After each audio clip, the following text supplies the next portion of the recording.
At the foot of the Mount of Olives, near the path over the hill toward Bethany, there was an orchard of olive trees called the Garden of Gethsemane. The word Gethsemane means oil press. Jesus often went to this place with his disciples because of its quiet shade.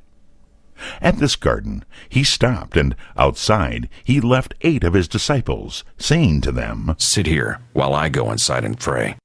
He took with him the 3 chosen ones, Peter, James, and John, and went within the orchard.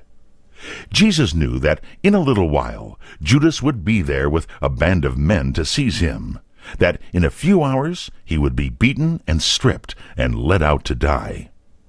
The thought of what he was to suffer came upon him and filled his soul with grief. He said to Peter and James and John, "My soul is filled with sorrow, a sorrow that almost kills me. Stay here and watch while I am praying." He went a little further among the trees and flung himself down upon the ground and cried out, "Oh, my Father, if it be possible, let this cup pass away from me. Nevertheless, not as I will, but as thou willest."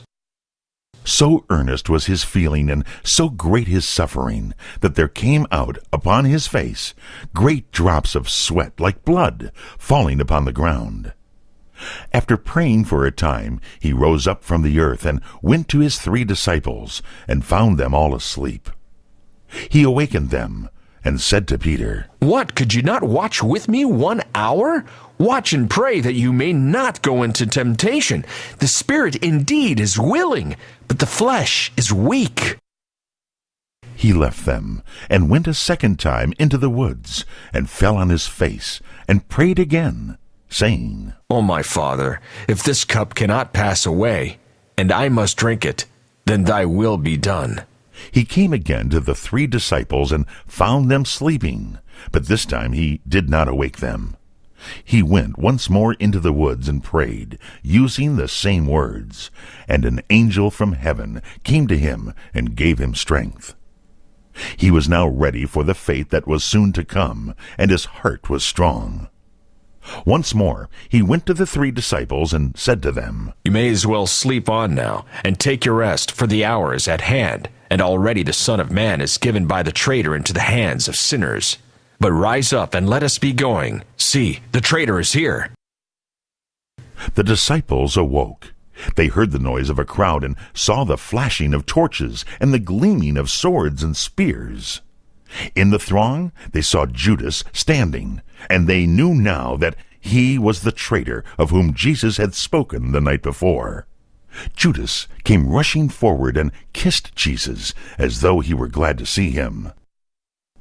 This was a signal that he had given beforehand to the band, for the men of the guard did not know Jesus, and Judas had said to them, "The one that I shall kiss is the man that you are to take. Seize him and hold him fast." Jesus said to Judas, "Judas, do you betray the Son of Man with a kiss?" Then he turned to the crowd, and he said, "Whom do you seek?" They answered, "Jesus of Nazareth." Jesus said, "I am he." When Jesus said this, a sudden fear came upon his enemies.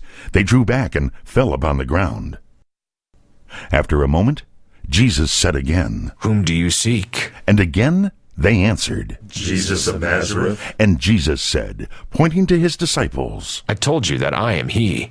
If you are seeking me, let these disciples go their own way." But as they came forward to seize Jesus, Peter drew his sword and struck at one of the men in front and cut off his right ear. The man was a servant of the high priest, and his name was Malchus. Jesus said to Peter, "Put up the sword into its sheath. The cup which my Father has given me, shall I not drink it? Do you not know that I could call upon my Father, and he would send to me armies upon armies of angels?" Then he spoke to the crowd, "Let me do this." and he touched the place where the ear had been cut off, and it came on again and was well. Jesus said to the rulers and leaders of the armed men, "Do you come out against me with swords and clubs as though I were a robber? I was with you every day in the temple, and you did not lift your hands against me. But the words in the Scriptures must come to pass, and this is your hour." When the disciples of Jesus saw that he would not allow them to fight for him, they did not know what to do. In their sudden alarm, they all ran away and left their master alone with his enemies. These men laid their hands on Jesus and bound him and led him away to the house of the high priest. There were at that time 2 men called high priests by the Jews. One was Annas, who had been high priest until his office had been taken away from him by the Romans and given to Caiaphas, his son-in-law. But Annas still had great power among the people, and they brought Jesus, all bound as he was, first to Annas. Simon Peter and John, the disciple who Jesus loved, had followed after the crowd of those who carried Jesus away, and they came to the door of the high priest's house. John knew the high priest and went in, but Peter at first stayed outside until John went out and brought him in. He came in, but did not dare go into the room where Jesus stood before the high priest Annas. In the courtyard of the house they had made a fire of charcoal, and Peter stood among those who were warming themselves at the fire. Annas, in the inner room, asked Jesus about his disciples and his teaching. Jesus answered him, "What I have taught has been open in the synagogues and in the temple. Why do you ask me? Ask those that heard me. They know what I said." Then one of the officers struck Jesus on the mouth, saying to him, "Is this the way you answer the high priest?" Jesus answered the officer, calmly and quietly, "If I have said anything evil, tell what the evil is. But I have spoken the truth. Why do you strike me?"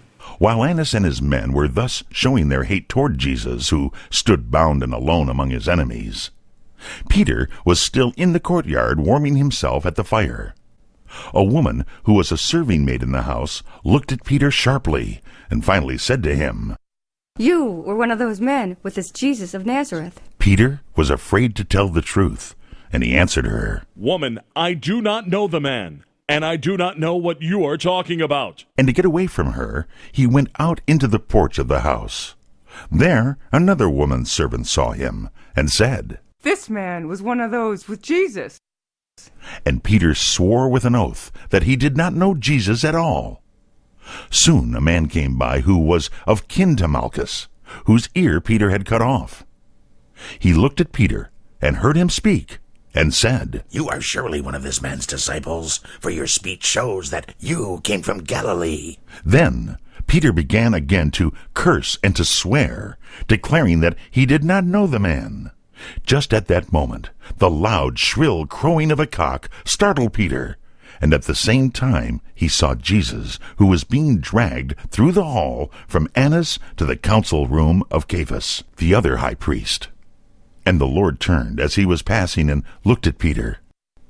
Then there flashed into Peter's mind what Jesus had said on the evening before. "Before the cock crows tomorrow morning, you will 3 times deny that you have ever known me."